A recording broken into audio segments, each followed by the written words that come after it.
I am Lieutenant Colonel Erica Daniels, 33 years old, an officer in the United States Air Force. But today, standing outside my brother's medal ceremony at Fort Bragg, I am invisible. I watch my family walk past, my father, a retired Army colonel, giving my brother Jason a proud clap on the shoulder as he smirks at my predicament with the gate guard. "Sorry, ma'am, you're not on the list." They don't know that the desk job daughter they've dismissed for 15 years is the very reason generals salute first. They don't know that my name is on a different list tonight, one that will be read aloud from the main stage. The drive to Fort Bragg, a fortress of Army green, had been filled with a foolish sliver of hope, but the cold truth hit me right at the security checkpoint. Have you ever been made to feel like a stranger by your own family? Excluded from the very moments you should have been a part of? If you know the pain of being overlooked by those who should see you most, like this story and follow along, because you are about to witness how 15 years of silent strength is finally given a voice. The humid North Carolina air, thick with the scent of pine and discipline, felt alien as I pulled into the parking lot of Fort Bragg. This was Army country, a world away from the sterile, data-driven environment of the Air Force I called home. I saw them standing near the entrance, my family.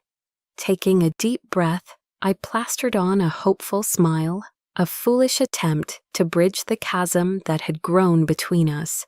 It was useless.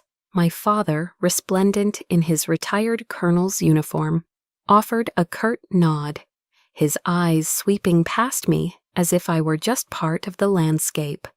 My mother fussed over Jason's tie, her back turned to me. Then came my brother, the star of the day. Brushing past me so closely his shoulder nearly knocked me off balance. "Well, look who it is," he drawled, a smirk playing on his lips. "I didn't think you Air Force types knew how to find Fort Bragg." The silence that followed from my parents was a ringing endorsement of his cruelty. It was a familiar ache, but today it felt sharper, more deliberate. I pushed it down and walked towards the security checkpoint, my heart a tight knot in my chest. I handed my ID to the young guard, a private with earnest eyes. He scanned his clipboard, frowned, scanned it again. "I'm sorry, ma'am," he said, his voice laced with professional regret. "I don't see an Erica Daniels on the Daniels family guest list." My breath caught. I could feel Jason watching from a few feet away, enjoying the show. Instead of stepping in, he let the silence hang in the air before strolling over. The picture of casual authority. He leaned towards the guard, his voice loud enough for everyone nearby to hear. "It's probably just a mix-up," he said, shrugging. "She's just a distant cousin, not that important." A distant cousin. The words sliced through me, clean and cold. It wasn't an oversight. It was a public execution of my identity. He had erased me, disowned me with 3 casual words, and my parents stood by, their faces impassive, complicit in their silence. The world seemed to tilt, the sounds of the bass fading into a dull roar in my ears. I was frozen, pinned by the weight of their collective betrayal. Just then, my mother approached. For a wild, stupid second, I thought she was coming to fix it, to scold Jason, to pull me into the fold. But her touch was not one of comfort. Her fingers dug into my elbow, her manicured nails a sharp warning. "Erica," she whispered, her voice a venomous hiss, meant only for me. "Don't make a scene. This is Jason's day. You should know your place." She didn't need to tell me where my place was. Her eyes, cold and dismissive, pointed to it. Outside, in the shadows, far from the celebrated light of their perfect family. She turned and walked away, rejoining them without a backward glance. Leaving me alone, with the shattered pieces of my hope.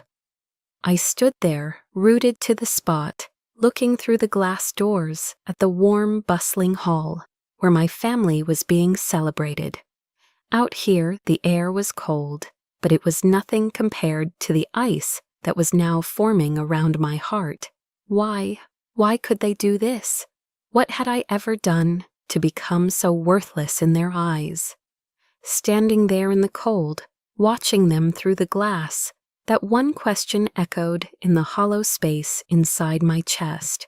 Why? What had I ever done? The truth is, it wasn't one thing. It was everything.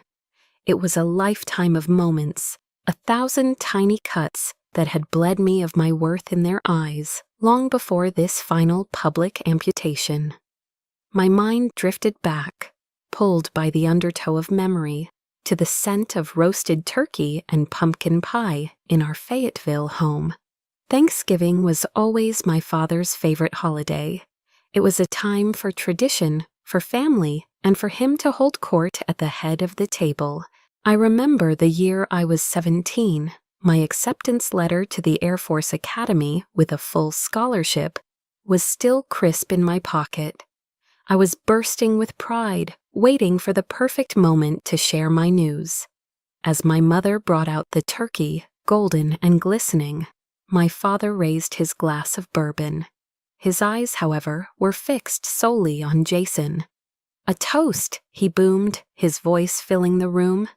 "To my son, a future soldier who will carry on the Daniels legacy with honor." Everyone cheered. This was my moment, I thought.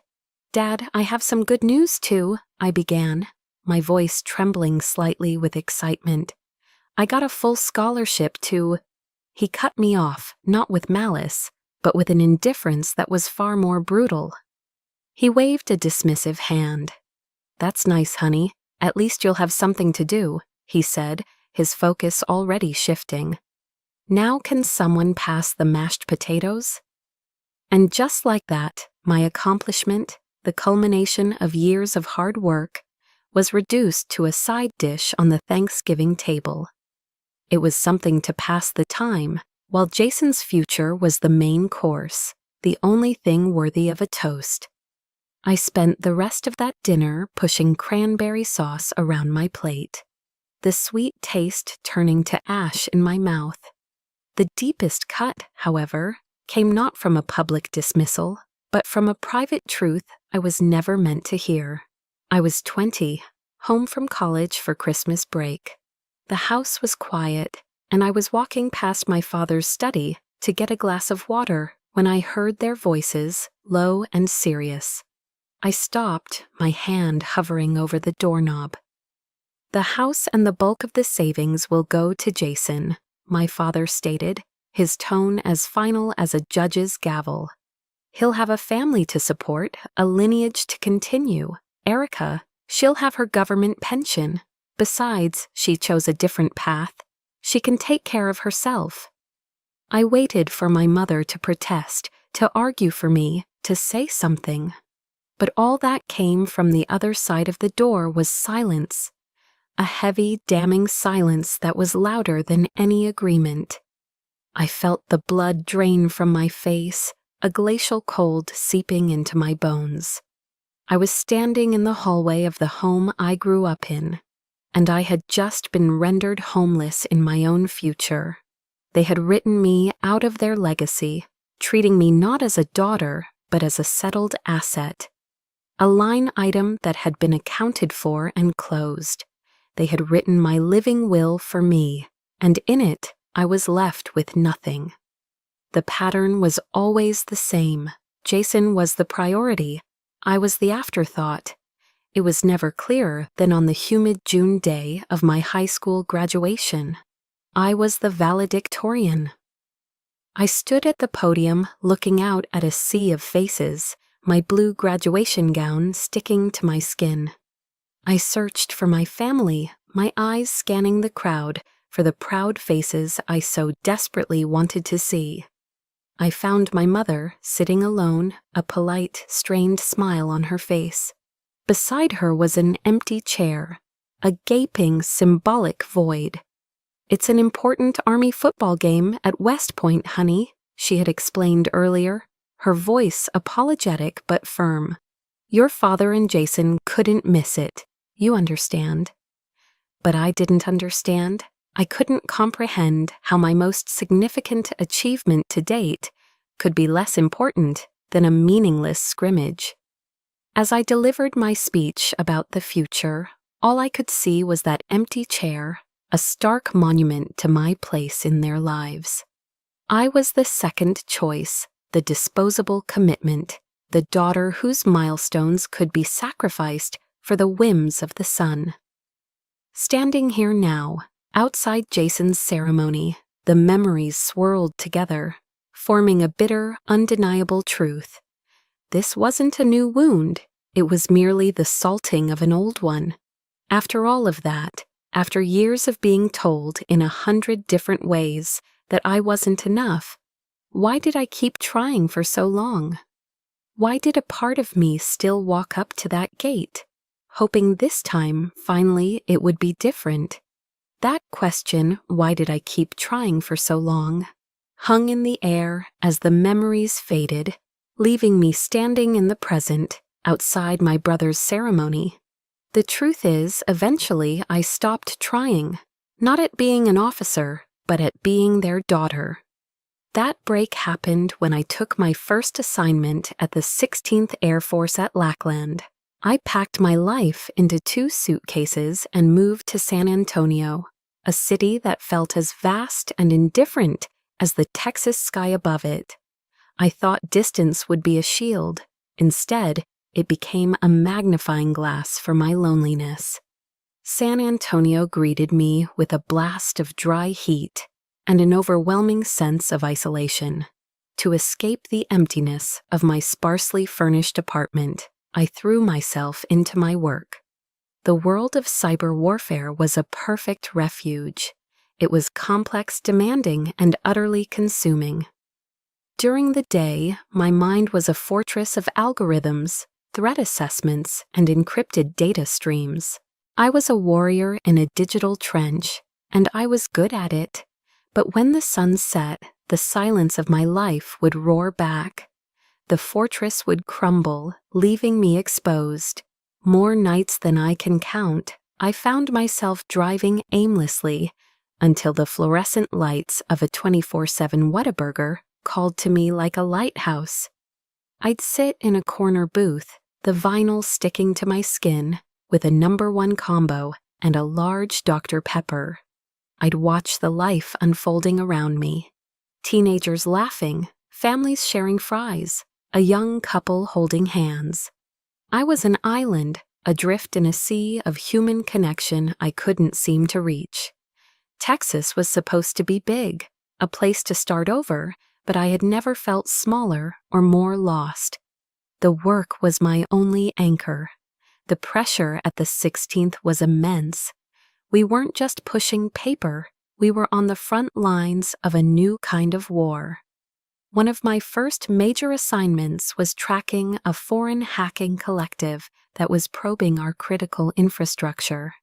It was a high-stakes game of cat and mouse, played across continents in milliseconds. And I made a mistake. A single minuscule error in a line of code, a misplaced semicolon, created a blind spot. For 3 crucial hours, the hackers vanished. We were flying blind.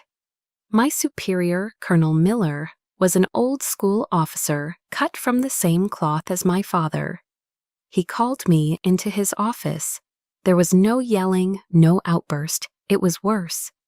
He just looked at me, his face a mask of disappointment, and said in a low, measured voice, "Daniels, I knew I shouldn't have put a junior officer on a mission this delicate. Perhaps you're better suited for report analysis."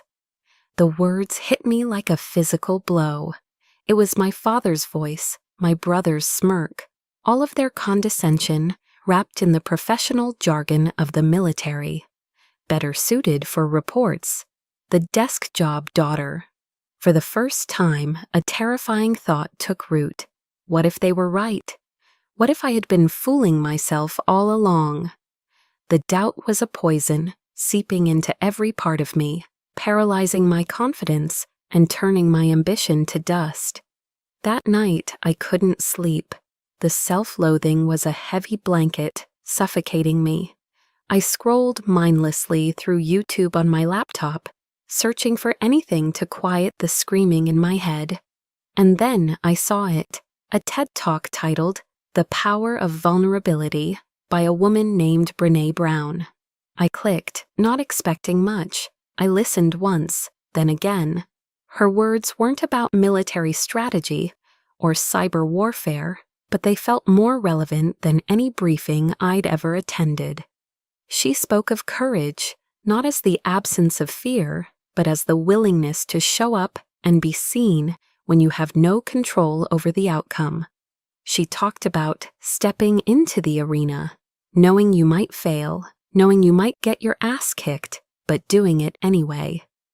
A specific phrase stuck with me, echoing in the silent apartment.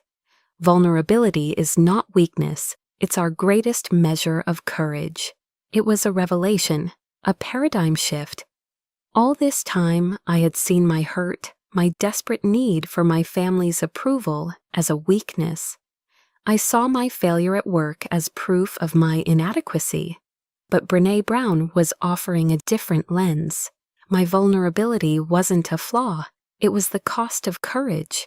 It was the proof that I was in the arena, fighting a battle no one in my family could even comprehend. I didn't magically feel better. The hurt was still there. But for the first time, it wasn't a source of shame. It was a battle scar. The next morning, I walked into the office before anyone else. I sat down at my terminal, pulled up the failed code, and with a steady hand, I started again. I was still in the arena, and I was done waiting for anyone's permission to fight. The morning after, my late-night epiphany with Brené Brown, I walked into Colonel Miller's office and placed a full report on his desk. It not only detailed my initial error, but also outlined a new, more robust protocol to prevent similar breaches in the future. I had stepped into the arena. His response was a tight, dismissive nod. A week later, I received new orders. I was being reassigned. My heart sank. This was it, the punishment. I was being shuffled off to some forgotten project, a career death sentence for my perceived failure. I packed my desk with a heavy sense of resignation, preparing for another round of proving myself from scratch. The name on my new assignment was Project Silent Sentry.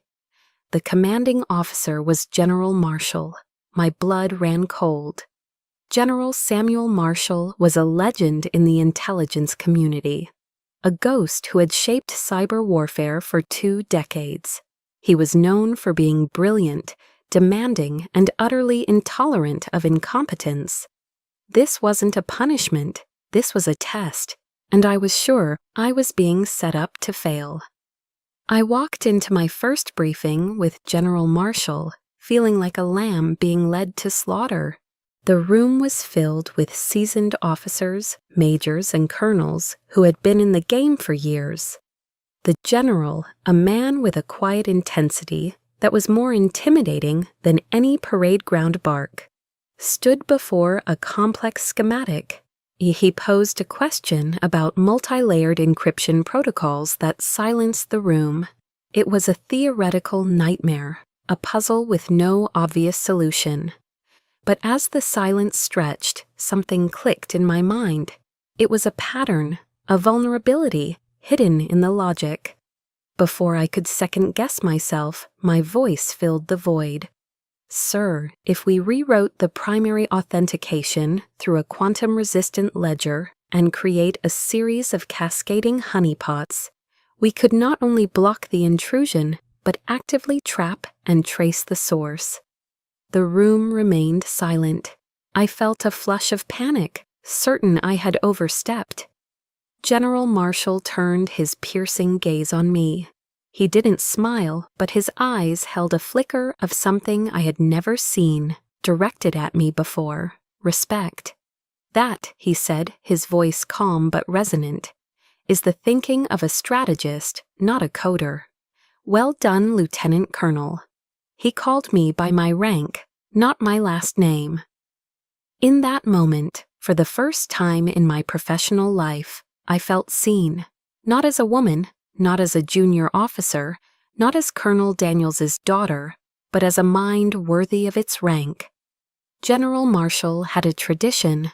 Once a month, he'd host a barbecue for his team at his sprawling ranch in the Texas Hill Country. My first invitation felt like a summons. I drove out, expecting a stiff, formal affair. Instead, I found a scene of controlled chaos and genuine camaraderie. The air was thick with the smoky, delicious scent of slow-cooked brisket. Officers in jeans and t-shirts were drinking Shinerbach beer, laughing and throwing a football in the yard.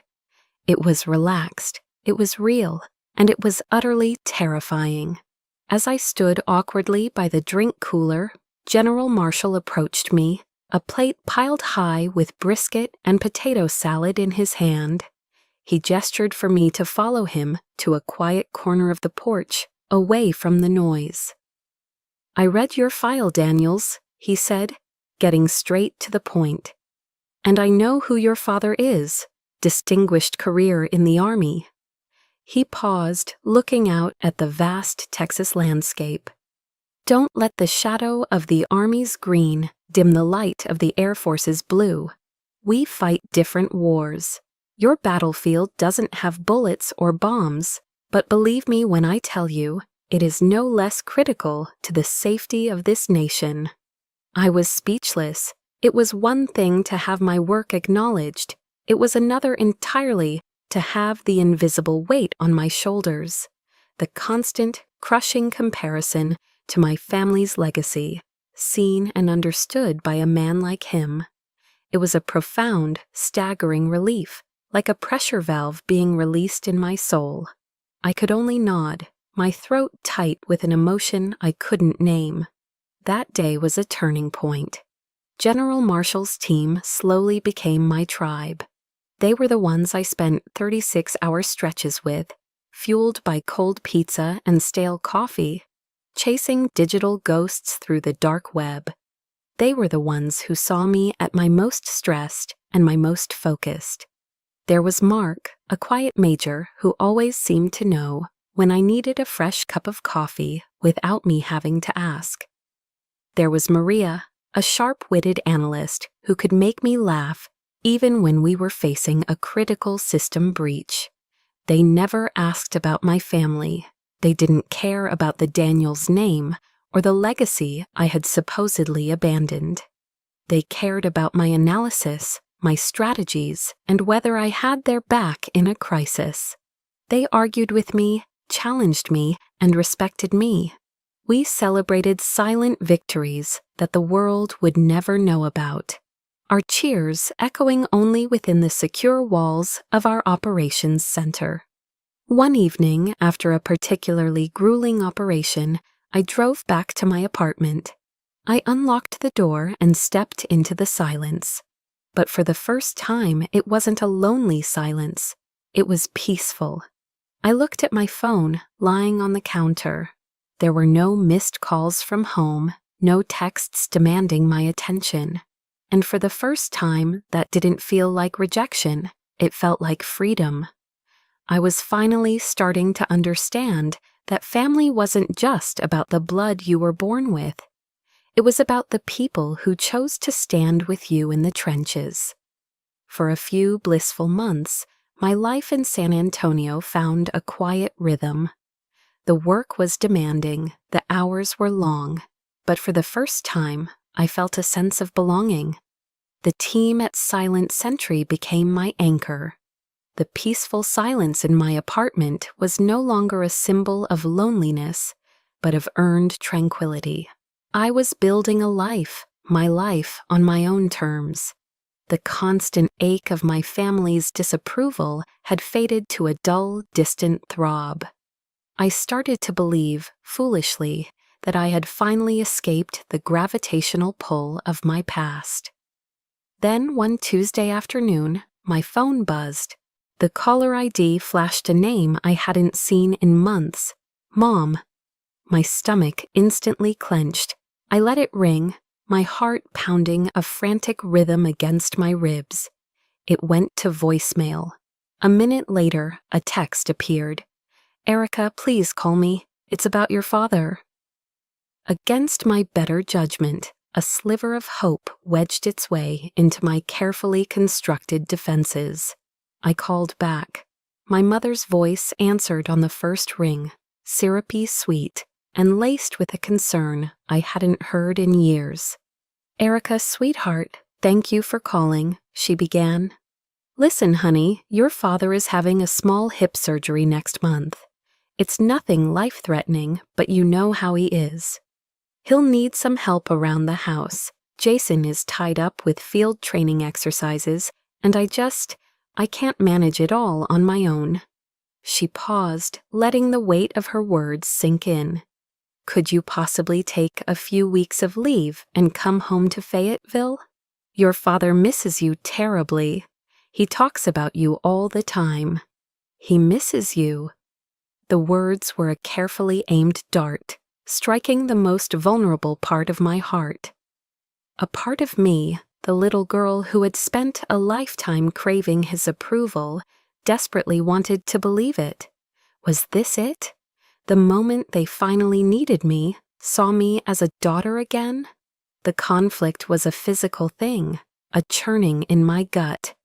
My duty as a daughter warred with the hard-won peace I had fought so hard to build. The walls I had erected around myself felt suddenly fragile. But years of disappointment had taught me one thing: caution. A nagging voice in the back of my mind whispered that this was too easy, too neat. I ended the call with a non-committal. "Let me check my schedule, Mom. I'll call you back." My hands were shaking slightly as I scrolled through my contacts and found the number for Carol, an old family friend and my mother's gossipy neighbor in Fayetteville. After a few minutes of pleasantries, I steered the conversation. "I heard Dad's having surgery soon. Is everything okay?" There was a pause on the other end of the line. "Surgery?" Carol asked, her voice filled with genuine confusion. "Honey, your father is fine. I just saw him out on the golf course yesterday. He did pull a muscle or something, complained about his backswing, but that's it. He's healthy as a horse." Then she dropped the bomb. "Your mother did mention you might be coming home, though, for the big dinner. Jason's girlfriend, Stephanie, her parents are flying in from Connecticut to meet everyone. Your mom has been planning the menu for weeks. She wants everything to be perfect." The pieces clicked into place with a sickening finality. It wasn't a surgery, it was a performance. They didn't need their daughter, they needed a prop. A living, breathing piece of set dressing to complete their picture of a perfect, happy, all-American family for the wealthy in-laws. The emergency was a lie, a guilt trip wrapped in the language of family obligation. The manipulation was so blatant, so deeply cynical, it stole the air from my lungs. It was worse than being ignored, it was being used. I took a few hours to let the cold, hard rage settle into a steely resolve. I knew what I had to do. I dialed my mother's number, my heart calm and steady, for the first time all day. "Erica, so have you booked your flight?" she asked, her voice bright with false cheer. "Mom," I said, my tone level and professional. "I won't be able to make it. We have a critical project here at work, and I can't get away." The change was instantaneous. The warmth in her voice evaporated, replaced by an Arctic chill. "A project?" she repeated, the words dripping with disdain. "I see. So your little computer job is more important than your own father." "My little computer job is my career, Mom, and I know Dad isn't having surgery." The silence on the other end was deafening. She had been caught, but there was no apology, no remorse, only fury. "I knew it," she spat, her voice tight with venom. "You've always been selfish, Erica. Always thinking only of yourself. Fine. Stay in Texas with your important career. But don't bother calling this house again." Click. She hung up. I stared at my phone, the dial tone buzzing in my ear. The hope I had foolishly allowed to flicker was now extinguished, leaving behind nothing but the bitter taste of ashes. I had been given a choice, be their puppet or be their enemy. There was no middle ground. Their love was a transaction, and I had just refused to pay the price. Without another thought, I opened my contacts, found her name, and pressed the button. Block this caller. It was a small act, but it felt like a declaration of war. Or perhaps a declaration of independence. After I blocked my mother's number, a strange, profound silence settled over my life. Weeks turned into a month, then 2. There were no more manipulative phone calls, no passive-aggressive emails, no demands disguised as family duty. The peace was real, but it was the fragile peace of a ceasefire, not a victory. I told myself this was better, that I had chosen self-preservation. I had finally set a boundary. But in the quiet moments late at night, a treacherous thought would surface. I hadn't won. I had just run from the fight. I had chosen exile over confrontation. It was in this fragile state of quiet that General Marshall summoned me to his office. The afternoon sun streamed through the blinds, casting long, stark shadows across the room, mirroring the ambiguity I felt inside. He got straight to the point, a habit of his I'd come to appreciate for its efficiency.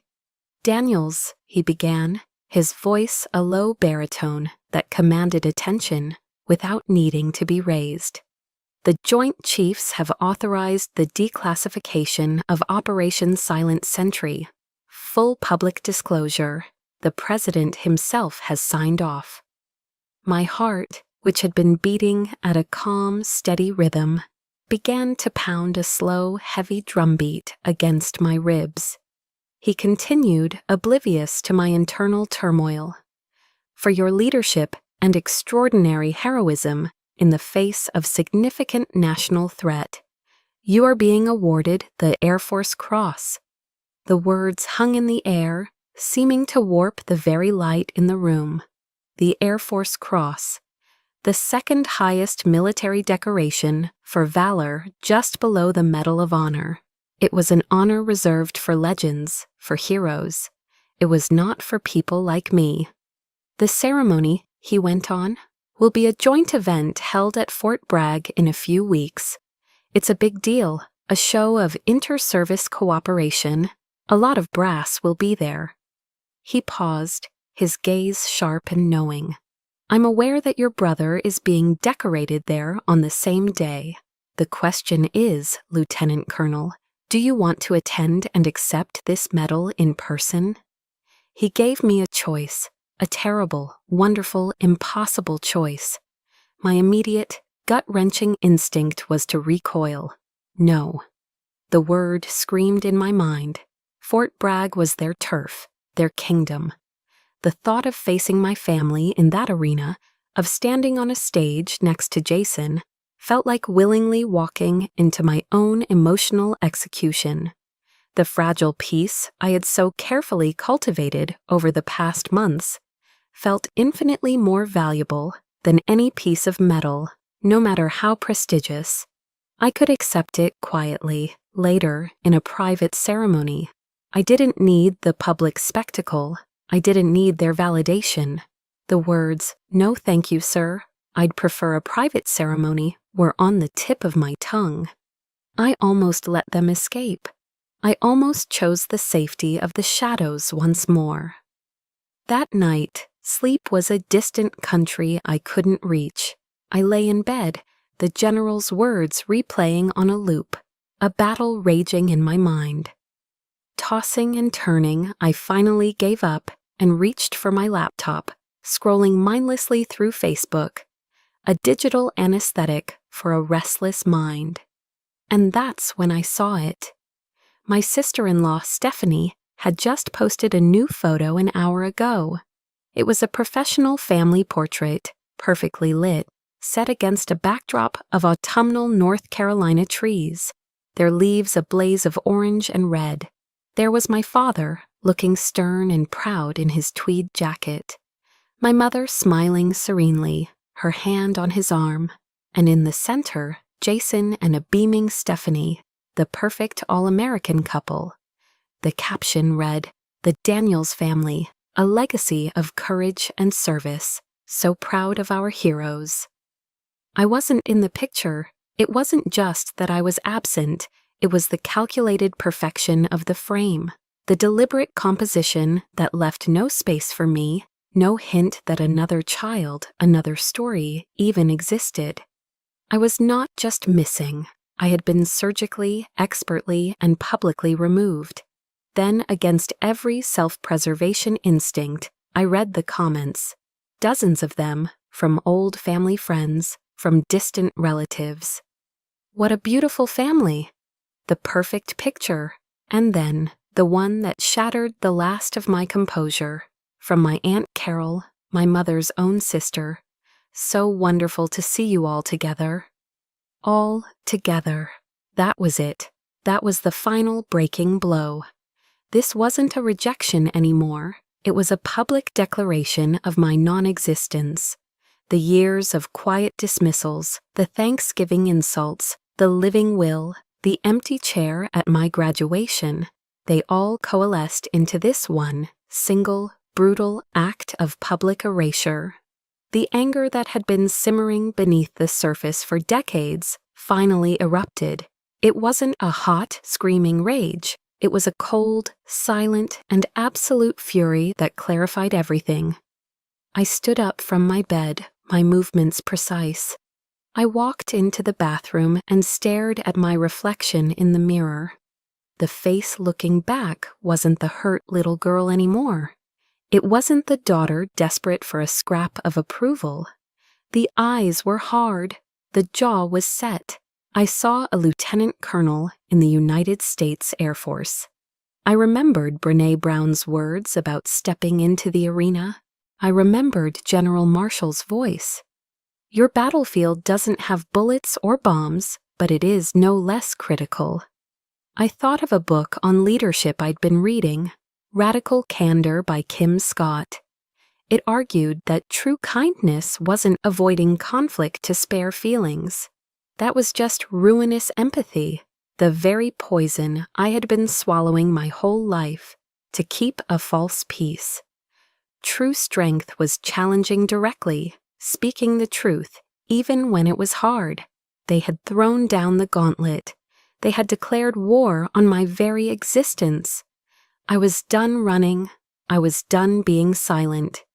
I would go to Fort Bragg. I would walk onto their stage, in their world, and I would let the truth, in all its uncomfortable glory, speak for itself.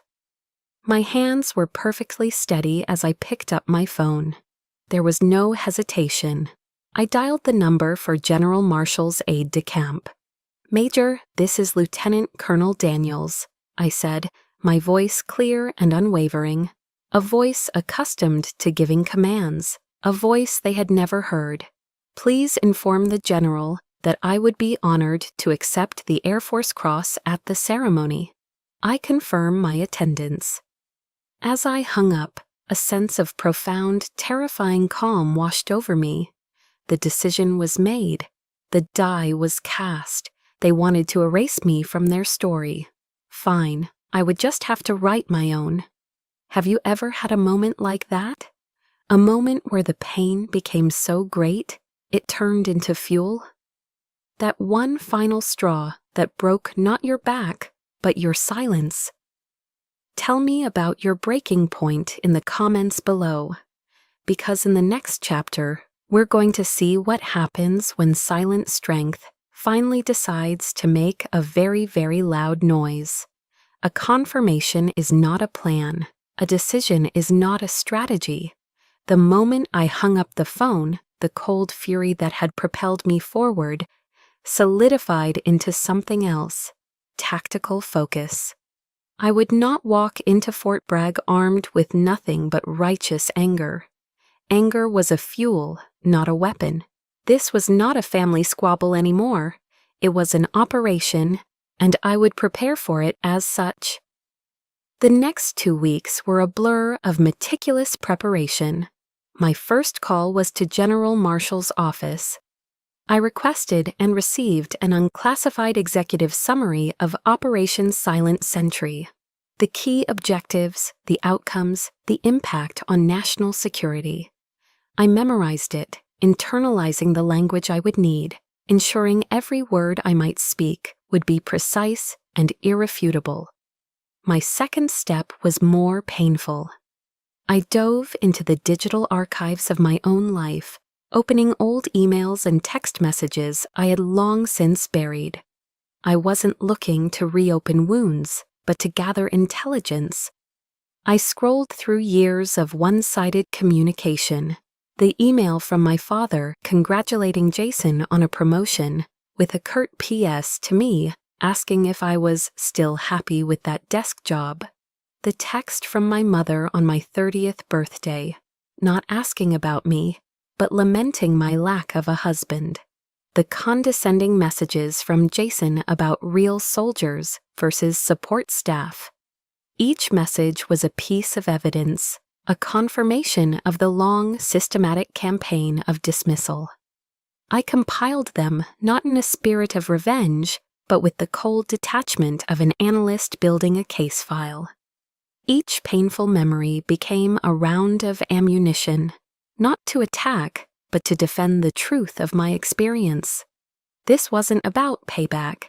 It was about an after-action review of my own life.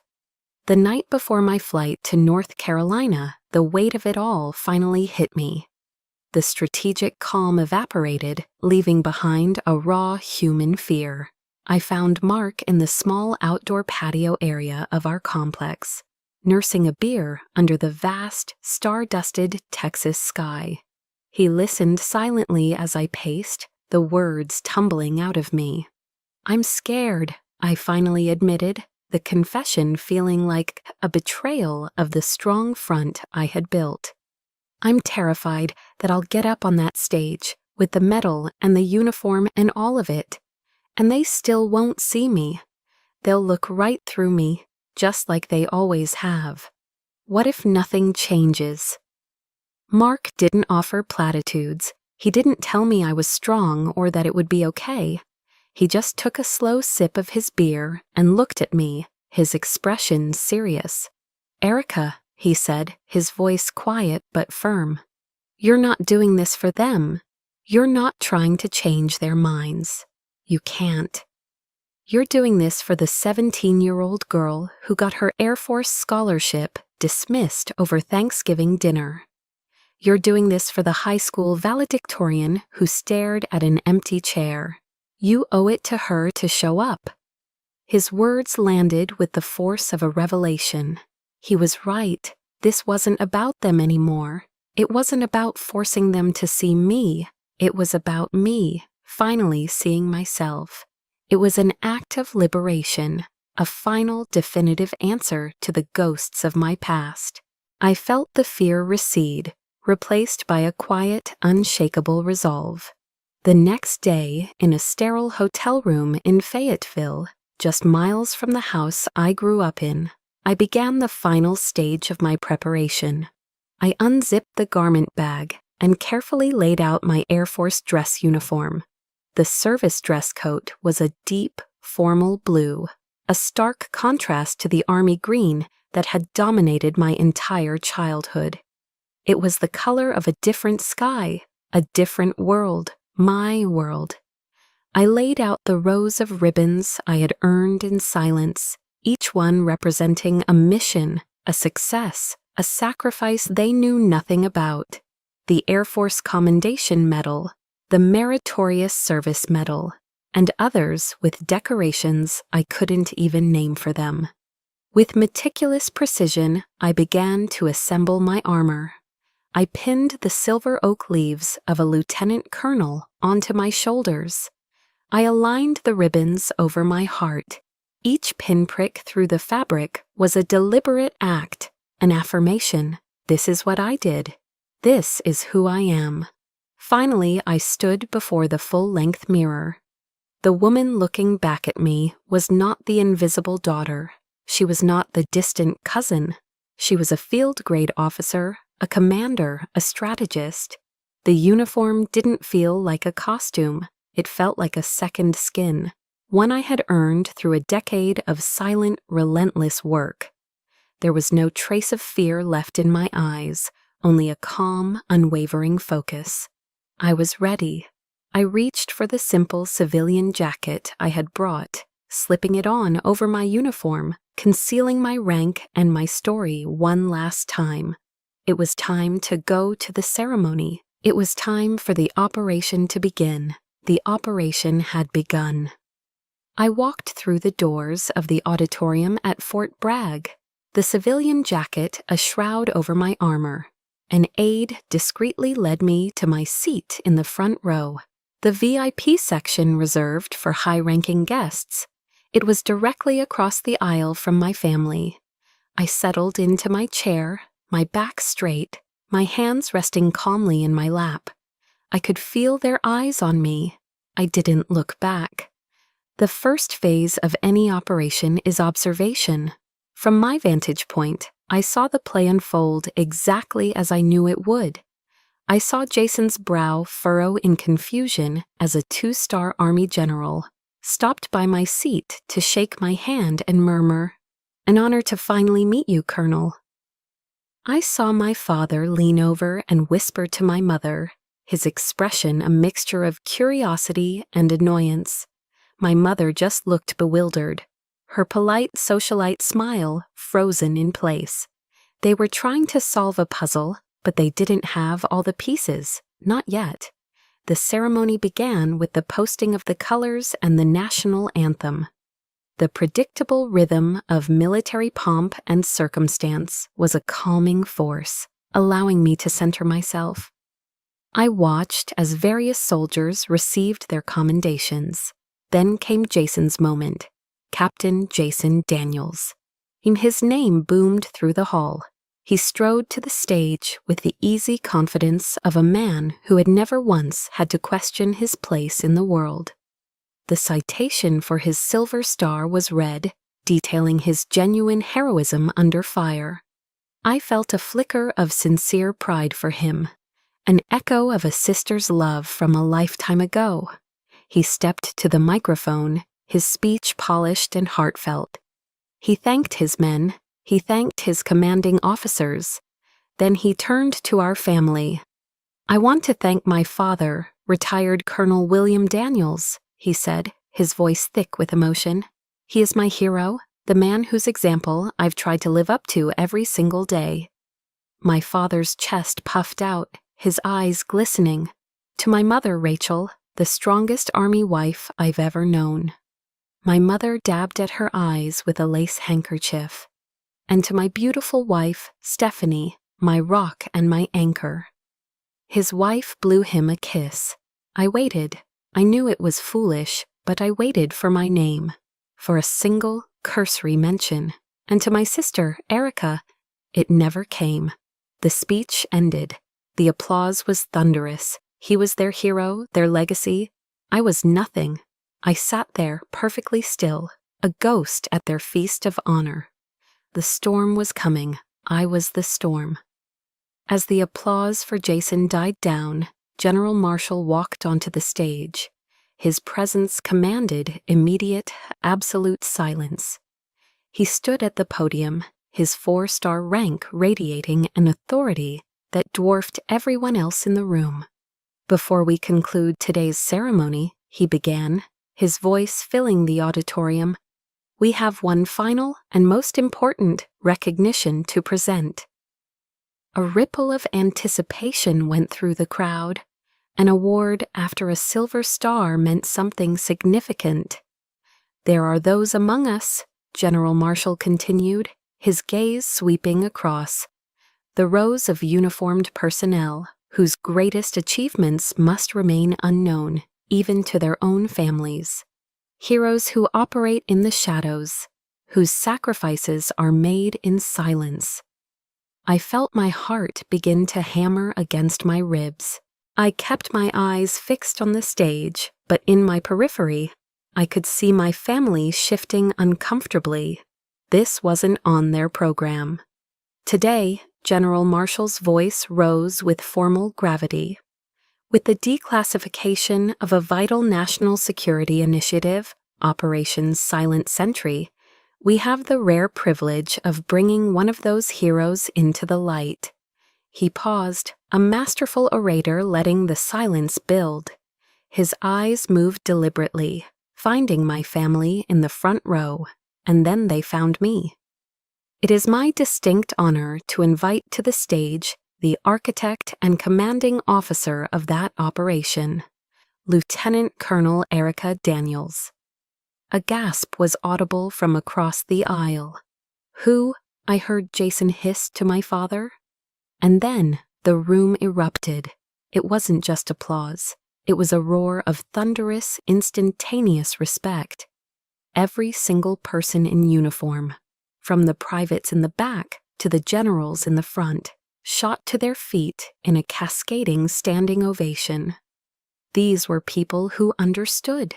They knew what silent sentry meant. They knew the stakes. They knew the lives saved. Only 3 people remained seated, frozen in a tableau of disbelief.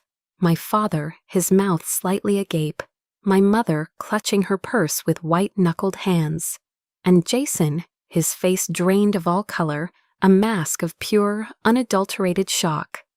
Time seemed to slow down. I stood. With deliberate, measured steps, I unbuttoned my civilian jacket. I let it fall from my shoulders onto the chair behind me, revealing the deep blue of my Air Force dress uniform. The rows of ribbons on my chest, the silver oak leaves of a lieutenant colonel on my shoulders, all seemed to catch the stage lights at once. I walked towards the stage. Each step was solid, unwavering. I could feel hundreds of eyes on me, but I was only aware of 3. I saw the confusion on my father's face morph into a dawning, horrified recognition. I saw my mother's hand fly to her mouth. I saw Jason's hero-like composure completely shatter, replaced by the bewildered stare of a boy who just discovered the world wasn't flat. On stage, General Marshall waited, his expression one of profound pride.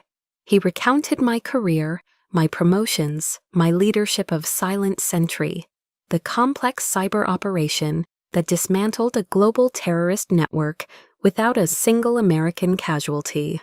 With each word, I could feel the foundation of my family's world cracking beneath them. Finally, he opened a small velvet-lined case. Inside lay the Air Force Cross. As he pinned the nation's second-highest award for valor onto my uniform, he leaned in and whispered, for my ears only, "Long overdue, Colonel, long overdue." Then it was my turn. I stepped to the microphone, the entire auditorium silent and waiting. I looked out, not at the crowd, but directly across the aisle.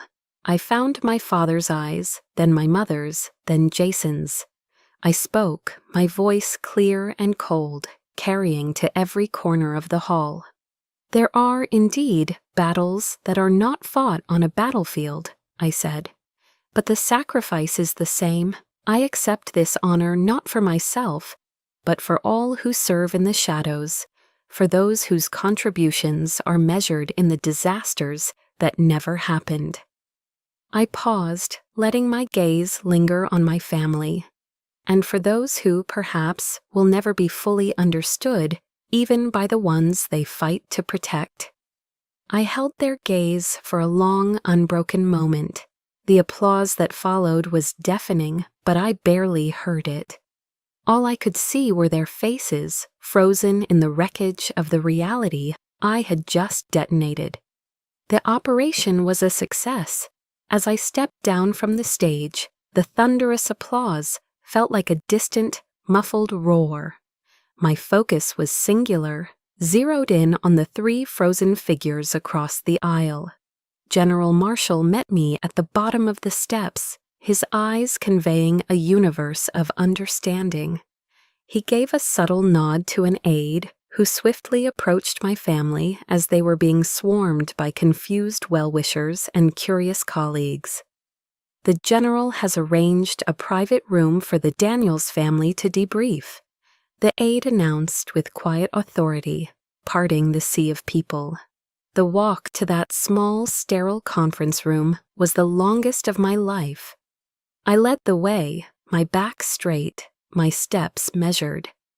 I could hear their hesitant footsteps behind me, a discordant rhythm of shock and shame. The aide closed the door behind us, and the sudden silence was deafening, a vacuum where years of unspoken truths now screamed for air. Jason was the first to break.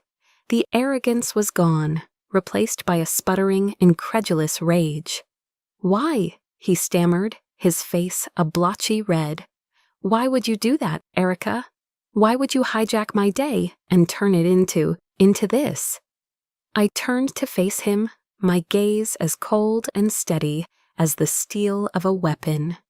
There was no anger in my voice, only the flat, hard tone of fact. "Your day," I repeated softly. "Let's be clear, Jason. You deleted my name from the guest list. You publicly disowned me, calling me a distant cousin. You made this day what it is. I am simply providing the context you conveniently omitted." My father, looking older and more fragile than I had ever seen him, stepped forward, his hands trembling slightly. "Erica, honey, a general, an Air Force cross. We didn't know." "No," I cut him off, my voice sharp for the first time.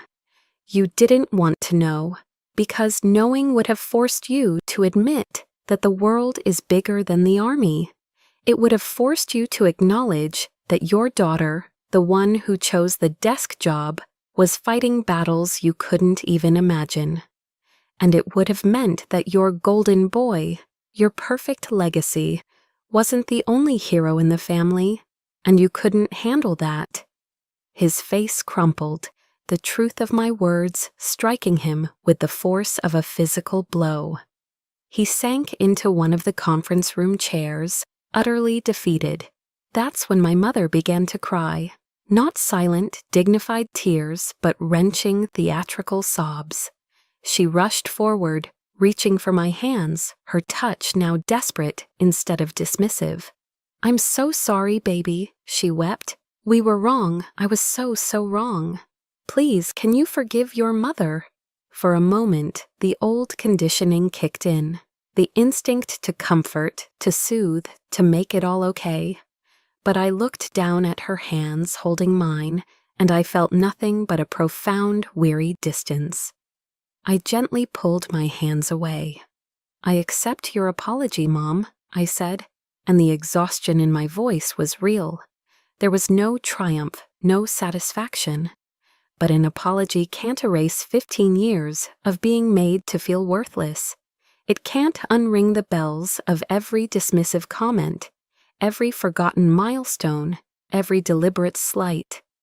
I can't go back to being the daughter who quietly waits for a scrap of your approval. That person, she doesn't exist anymore. You killed her. The rawness of my words silenced her sobs. She stared at me, her mouth open as if seeing a stranger for the first time. It was Jason, his anger now replaced by a desperate confusion, who finally asked the question that hung in the air. "So what now, Erica? What do we do now?" I looked at the 3 of them, my shell-shocked brother, my broken father, my stunned mother. For the first time in my life, I wasn't looking up at them, seeking their approval. I was looking at them as equals, or perhaps, for the first time, from a position of strength. I was the one setting the terms of engagement. Now, I said, my voice quiet but unyielding, we begin again, or we don't, but if we do, it will be on my terms. There will be no more condescension, no more dismissals, no more manipulation. You will respect me, you will respect my uniform, and you will respect my service as equal to your own. You will see me for who I am, a lieutenant colonel in the United States Air Force, or I let the weight of the final words settle in the suffocating silence. You will not see me at all. I looked at each of them one last time, engraving their shocked faces into my memory. This was the true moment of victory, not the medal, not the applause, but this, the drawing of a line in the sand that could never be undrawn. The choice, I concluded, is yours. Without waiting for a response, I turned my back on them. I walked to the door, opened it, and stepped out into the hallway, leaving them behind in the sterile room with the ruins of their own making. The sounds of the reception were a distant murmur. I didn't look back to see if they would follow. I already knew they wouldn't, not yet. I walked past the curious stairs, my head held high, my steps sure and even.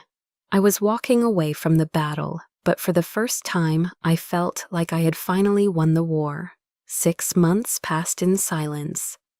After that day at Fort Bragg, I flew back to Texas and waited, not for an apology, but for a response to the choice I had given them. The silence was their answer. In the beginning, it was a hollow ache, the phantom limb of a family that was no longer there. But as the weeks turned into months, the ache slowly transformed into a quiet, clean space.